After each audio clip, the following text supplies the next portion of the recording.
Hi friends, thank you very much for your wonderful support to my YouTube channel Butterfly on Wings.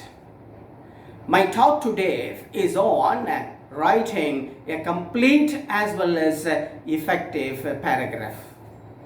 We have been writing paragraphs. We have been writing paragraphs without knowing what a paragraph is and how a paragraph should be written or developed. If you refer to a dictionary to find out the meaning of a paragraph, you will find that a paragraph is a part of a piece of writing that consists of one or more number of sentences. Secondly, a paragraph begins on a new line. The convention is that we leave 5 spaces from the left margin when we open a paragraph. Okay. Now we have known that a paragraph is a part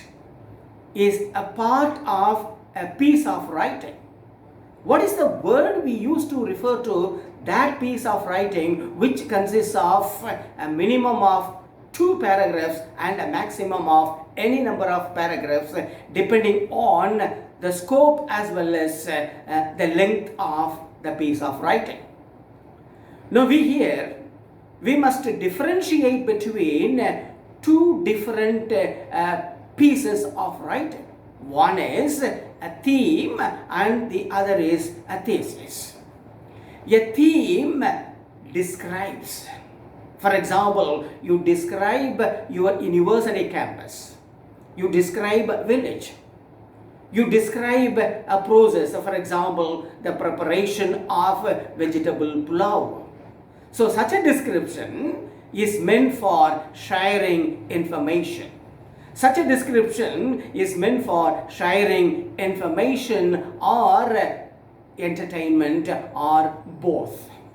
But a thesis is different. A thesis must present an argument. So we must know this distinction before we go deep into the development of a paragraph. Okay.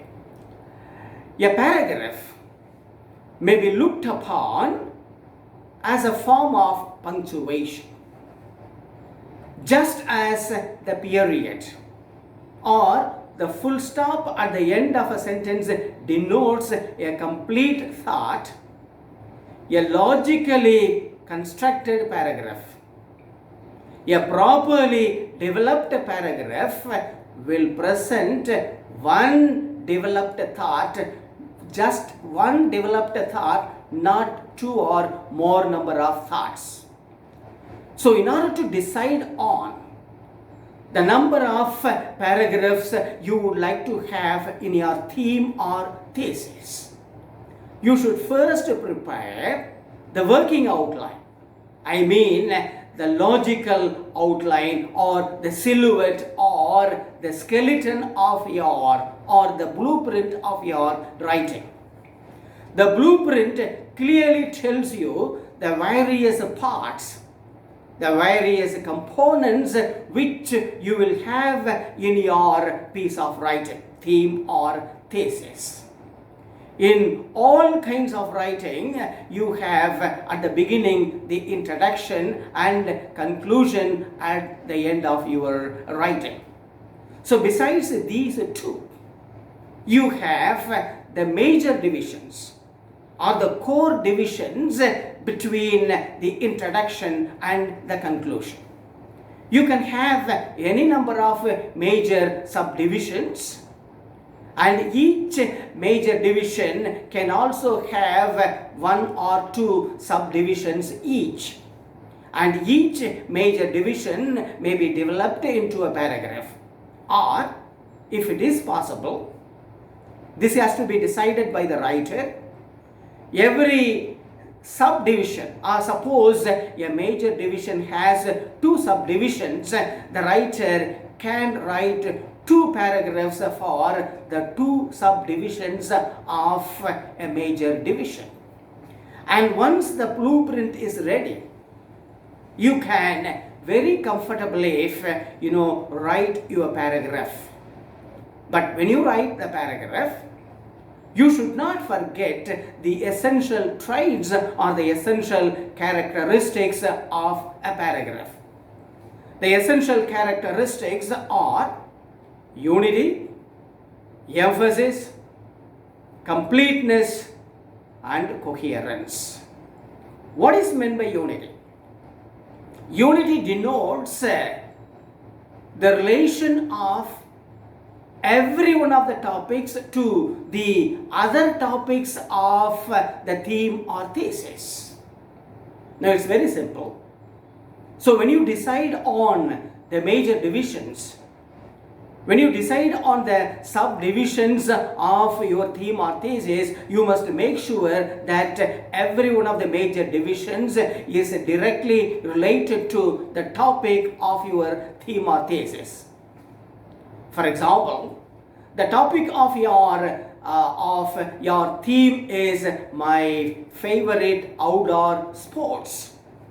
You may list out swimming, fishing, and hunting as the 3 outdoor sports. And whatever you present in these 3 major divisions must be directly related to what? The outdoor sports. This is what we mean by achieving unity when you develop a theme or when you develop a paragraph. So when you look for unity, you should also look for emphasis in your paragraph. Emphasis could be achieved very easily by the writer if he is conscious of all the ideas he would like to present in his paragraph or in his theme. He knows the relative importance of the various ideas he would like to present in his piece of writing. So in this process, the writer must take into consideration the logical pattern of organization. Now he may present all his ideas in various patterns or various organizations. One is cause and effect. First, you will present the cause of something, and this is followed by the effect. Or you may follow the chronological order. That is, what happened in the past to what happens in the present. Moving from the past to the present. There is also another pattern of organization, that is moving from the most important to the least important. So by adopting these principles, you will be able to achieve emphasis. You will be able to communicate to your readers that the first idea is more important than the second one. And the first one is the most important, and this is the right way to achieve emphasis in your paragraph. Thirdly, coherence. Now what is meant by coherence? Coherence is internal. Coherence denotes, you present, a few ideas within a paragraph.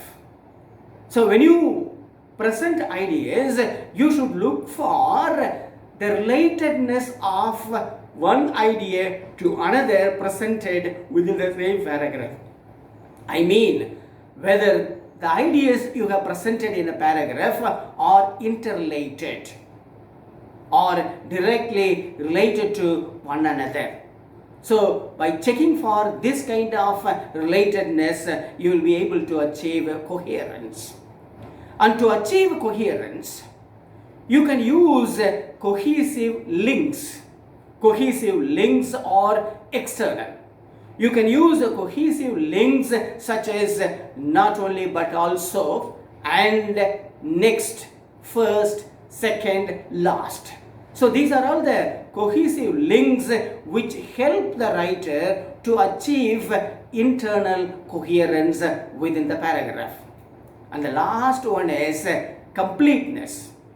After you have written the paragraph, you should make sure that your paragraph is complete, that is, that your paragraph is neither underdeveloped nor overloaded. Now, this is important because if you present too many thoughts, too many thought units or ideas in one paragraph, your paragraph will be overloaded or overcrowded with so many ideas, and as a result, you will not be able to, make your ideas complete through your presentation. So, in order to avoid this kind of, a problem in your writing, make sure that one paragraph presents only one idea. So, in order to know that a paragraph presents only one idea, you should, write the topic sentence of your paragraph. For the entire piece of writing, consisting of about several paragraphs, 15 paragraphs or 20 paragraphs. I mean, a theme or thesis consisting of several paragraphs, you have the theme statement or the thesis statement. The theme statement or the thesis statement is common to all the paragraphs of that piece of writing. Here, in a paragraph, the topic sentence is the central idea of the entire paragraph. For example, you would like to write about the honesty of a particular person. You may say, my friend Ganesh is honest. Now, this is an example for a topic sentence which you can present either as the first sentence of your paragraph or anywhere in the paragraph, depending upon the way you develop the paragraph. The other sentences, the other ideas which you present in the paragraph provide concrete evidence to substantiate your argument that Ganesh is honest. So, by presenting or by writing the topic sentence, you will be able to make sure that your paragraph consists of only one unit of thought. And this will help you to develop a developed paragraph, and which will certainly be effective when you present it to your readers. Now, this is only an introduction to writing complete as well as effective paragraph. So, when you write a paragraph, make sure that you have a topic sentence in your paragraph, and the remaining sentences in the paragraph, are meant for supporting or meant for substantiating the topic sentence. Secondly, you should make sure or you should check for unity, emphasis, completeness, and also coherence, which are the indispensable characteristics of every one of the paragraphs you write. So if you tell yourself that your paragraph has all these characteristics, it means that it is complete. It is ready for ready for sharing with your readers. And this is the right way to write a paragraph. Thank you very much.